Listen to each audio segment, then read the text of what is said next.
तो हर अच्छी हॉरर कहानी एक जाल की तरह होती है ना, जो धीरे धीरे धागा दर धागा हमें अपने खौफ में उलझाती जाती है।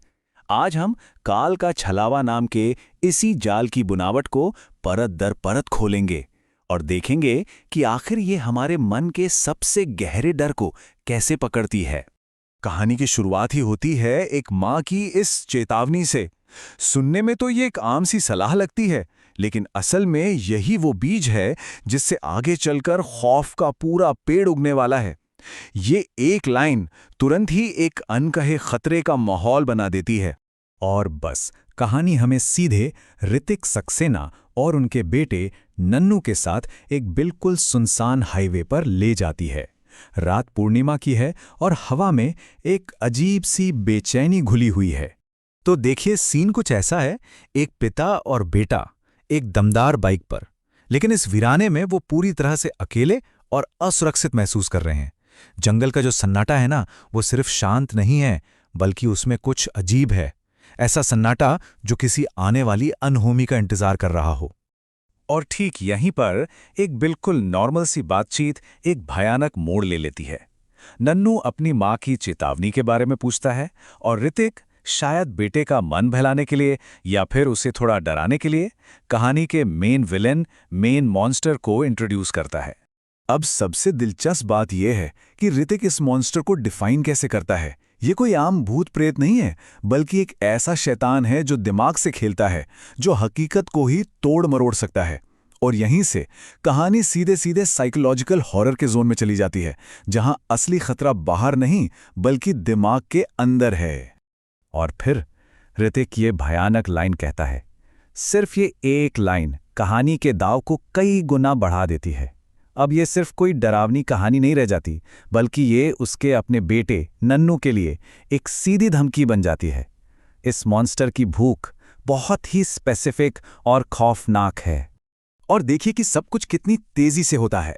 सिर्फ 1 मिनट के अंदर ऋतिक का सारा आत्मविश्वास हवा हो जाता है। वो बीच रास्ते में फंस जाते हैं, और वो भी एक ऐसी जगह पर जहां कोई भी आधी रात को होना नहीं चाहेगा। ये कोई इत्तेफाक नहीं लगता है ना? ऐसा लगता है जैसे कोई जाल बिछाया गया हो और वो अब उसमें फंस चुके हैं।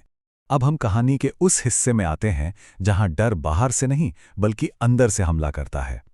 छलावा अब सिर्फ एक कहानी नहीं है, वो एक एक्टिव फोर्स है जो बाप बेटे दोनों की सच्चाई को अपने हिसाब से बदल रहा है।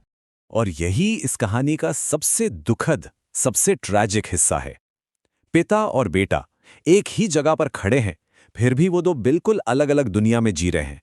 छलावा उन्हें फिजिकली नहीं बल्कि मेंटली अलग कर रहा है, और ऐसा करके वो उन दोनों को एक दूसरे के लिए ही सबसे बड़ा खतरा बना देता है।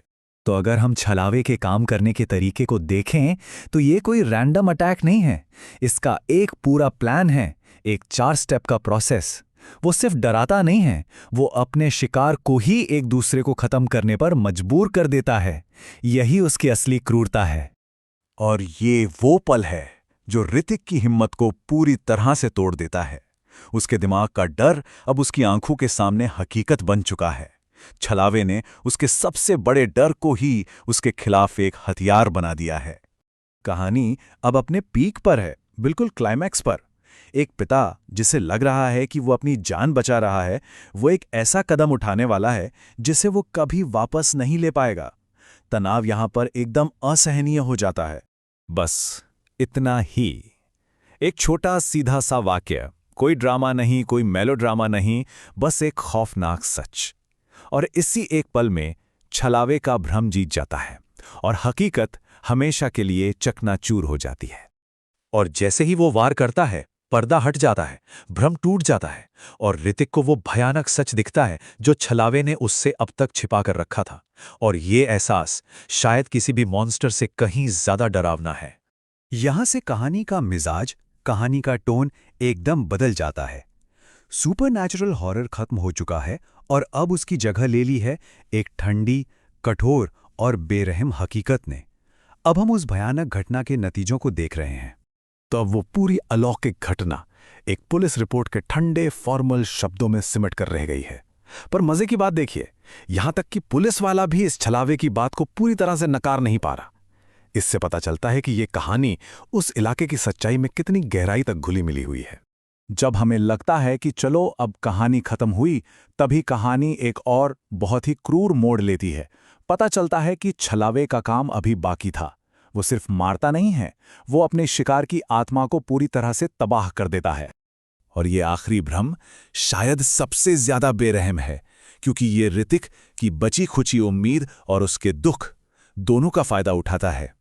छलावा जानता है कि एक टूटा हुआ पिता अपने बेटे को दोबारा देखने के लिए कुछ भी कर सकता है, चाहे ये कितना भी नामुमकिन क्यों ना लगे।